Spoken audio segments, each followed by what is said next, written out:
Didn't made it to the boat, so...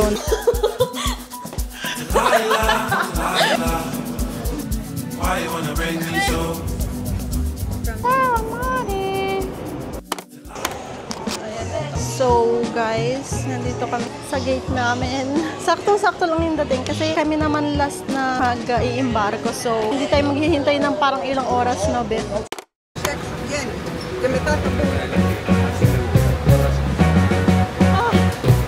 Where is Mariana? Sto arrivando, manca poco. Okay.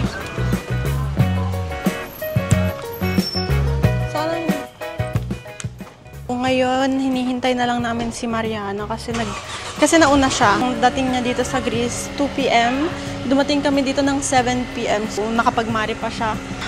Ihing-ihi na kami ni Dayan. Yes. Ang tagal niya, 2 minutes lang daw. Be, guarda, may kani. Amuni. No. Lay yung bikini. Be, nandun kami sa harapan nun. Iba pala yung pumasok, parang tinatambayan namin. Mukha pa kaming trespassers. Wow! Here we are, guys. This is the loft. May aircon na. Bakit? Bakit? Eh, paano kung gusto ko? Kaya talagang Calimera, Calispera. Let me just get ready kasi late na kami. At 8:30 yung apo. Beh, allora, eravamo in 4 stand-by. Sì. Hanno fatto in base all'anzianità.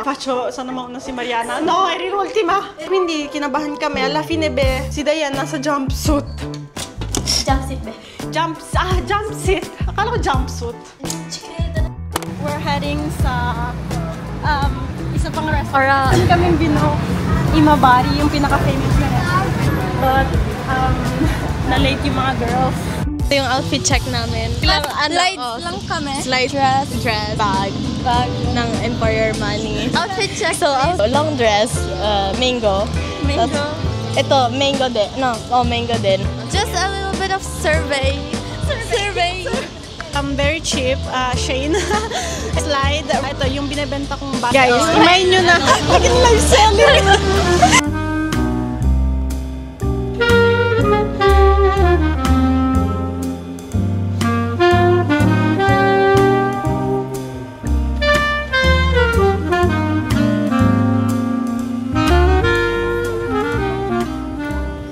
Let me show you my plate from here. Get ready with me habang nagkukudkud si Diana. Na-drop niya yung glue ng nails. Baka may bayaran pa kaming fee.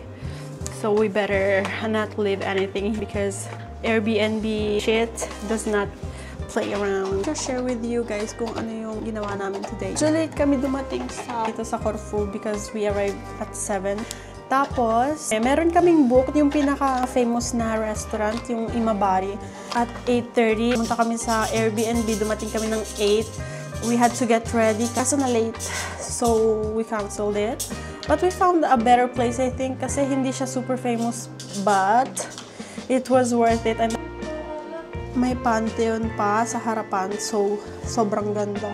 Alam mo yung yung mga TikTok na para maka-attention, dapat may gumagalaw. Si Dayan yung parang ganun ko. Habang nagkikwento ako, si Dayan yung pinapanood nila sa Airbnb. May nakita namin sa center town, yung mga colleagues ni Mariana. So, nagsama-sama na lang kaming lahat.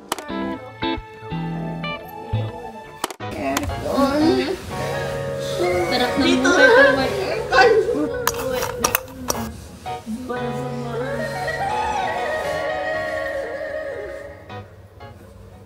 So, nasa bus kami. Na-late kami ng sobra. May appointment kami sa boat. 12:30. 1:07 na ngayon.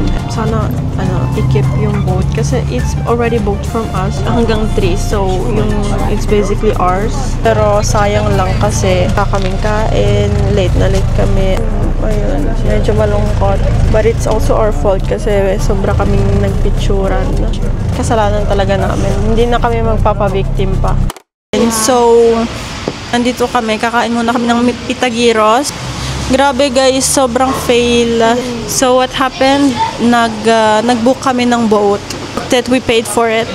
Sa description ng boat, it was written yung location, which is Palayo Castritza. So, parang yun na yung pinaka-reference namin. Hindi sa akin dumating yung message ng owner ng boat na sa Yapades pala. So, kabilang zone. Hindi talaga siya doon. Late na nga kami. Hindi talaga kami makakaabot. So, nagstay na lang kami dito. Saga.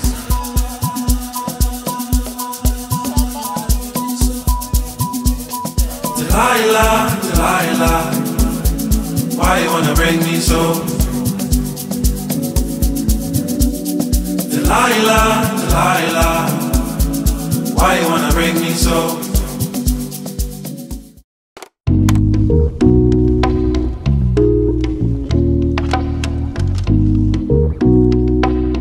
Okay guys, so hindi na ako nagkaroon ng time para mag-vlog. Yung wala din akong time mag-blower. Kakain na lang kami ng pitagiros sa pinakamalapit dito sa aming loft. That's fine. That's fine. Kasi yung pitagiros.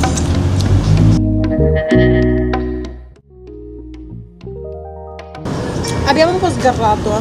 Hindi na kami tumingin sa mga price. Which is also fine kasi sa mga bakasyon naman, I think, the only time we don't look at prices.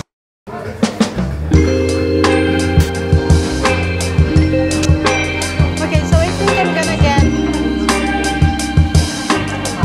Thank you!